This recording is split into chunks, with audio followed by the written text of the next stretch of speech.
আমার মতামত আমি জানি না, তাই তিনি ভুল করছি কিনা আমি জানি না। আমি তার কোন জিজ্ঞাসাবাদ করলাম যে আপনার ওয়াইফও তো এই ঘটনার সাথে জড়িত, তা আপনার ওয়াইফ এখান থেকে টাকা নিলেন কেন?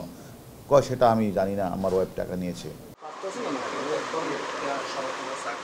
অনিয়মই যেন নিয়মে পরিণত হয়েছিল বাংলাদেশ কারিগরি শিক্ষা বোর্ডে, যার কারিগর স্বয়ং বোর্ডেরই কিছু অসাধু কর্মকর্তা। পুলিশের গোয়েন্দা বিভাগের অনুসন্ধানে বেরিয়ে এসেছে এমনই সব চাঞ্চল্যকর তথ্য। এরই মধ্যে গ্রেফতার করা হয়েছে বোর্ডের চেয়ারম্যানের স্ত্রী শাহেলা পারভিন সহ ৬ জনকে। স্বাভাবিকভাবেই প্রশ্ন ওঠে, এই জালিয়াতিতে সাবেক চেয়ারম্যানের দায় কতটুকু? এসব বিষয়ে জানতেই মঙ্গলবার ডিবি কার্যালয়ে ডাকা হয় সদ্য বিদায়ী চেয়ারম্যান মোহাম্মদ আলী আকবর খান ও পরীক্ষা নিয়ন্ত্রক কেফায়েতুল্লাহকে। এ সময় নিজেকে নির্দোষ দাবি করে আলী আকবর বলেন, বোর্ড বা স্ত্রীর অনিয়মের বিষয়ে কিছুই জানেন না তিনি। এটা মিথ্যা, বানোয়াট, ভিত্তিহীন। এটা তদন্ত চলছে, তদন্তকারী কর্মকর্তা আমার সম্পর্কে কিছু তথ্য খুঁজে বের করতে পারে, করবে।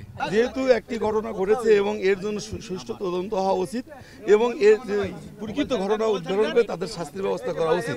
বিকাশে কম খরচে ক্যাশ আউটের লিমিট বেড়ে 50,000, প্রিয় এজেন্টও 2টা।